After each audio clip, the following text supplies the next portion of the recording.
wari uzi ko igihugu cy'u Burundi cyayobowe n'abaperezida 10, ariko muri abo baperezida 10 babiri muri bo nibo bonyine bashyizweho n'amatora, bivuze ko abandi 8 bose bashyizweho na kudeta. Mu mwaka w'1966 Michel Micombero niwe wabaye perezida wa Repubulika ya mbere y'u Burundi nyuma yo guhirika ku butegetsi umwami Ntare wa gatanu.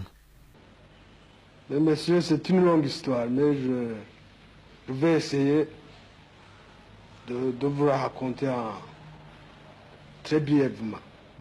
Je crois que comme pour tous les pays en voie de développement, et surtout de jeunes pays, il se pose toujours la question de cadre. Donc là, je vous demanderai de comprendre notre âge très jeune. C'est que nous n'avions pas beaucoup de cadres vieux qui devaient comprendre les structures d'un État moderne. C'est ainsi qu'en 1966, étant devenu Premier ministre, je ne pouvais plus admettre qu'il y ait un désordre quelconque. D'abord en tant qu'officier et surtout en tant que Premier ministre qui devait assurer la paix et l'ordre dans notre pays. Et je crois que tout de suite vous comprenez pourquoi automatiquement et d'une façon irréversible, j'étais plus indiqué que tout jeune Burundi a proclamé la République le 28 novembre 1966. Michel Micombero nawe ntiharambye kuri ubu butegetsi kuko tariki ya mbere z'ukwa 11 1976 Micombero ahiritswe ku butegetsi na Colonel Jean Baptiste Bagaza ahita yerekeza mu buhungiro.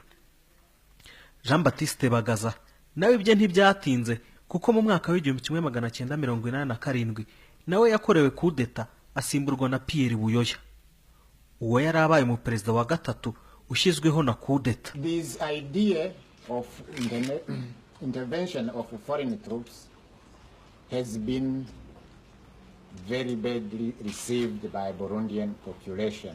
Mu mwaka w'1993 hari tariki ya mbere z'ukwa 7 nibwo noneho mu mateka y'u Burundi hari hagiyeho mu perezida ushyizweho n'amatora, wakaba ari Melchior Ndadaye. Barundi kazi, ubu Burundi bushasha mwaraye mutoye bugiye kurangwa n'iki?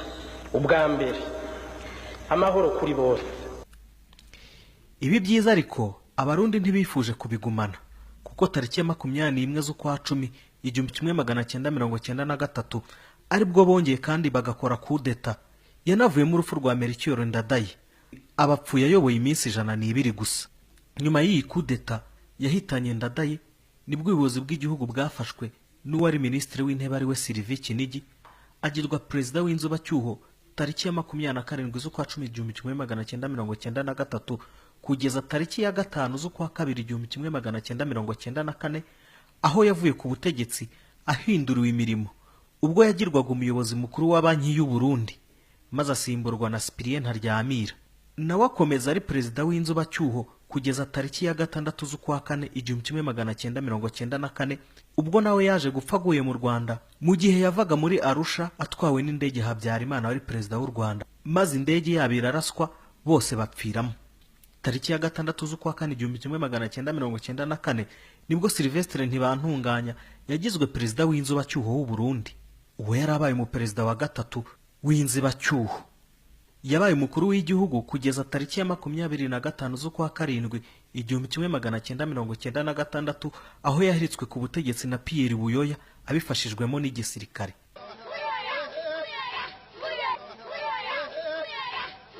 Aucune ambition personnelle ne peut justifier à l'état actuel des choses la course au pouvoir dans un pays meurtri par les tueries qui révolte la conscience de l'humanité. Ariko tariki ya 30 z'ukwa 4 2003 uyu mugabo Pierre Buyoya yaje kuva ku butegetsi abuharira Domitien Ndayizeye binyuze mu masezerano ya Arusha yasabaga ko basangira ubuyobozi bw'igihugu hagati y'aba bagabo bombi.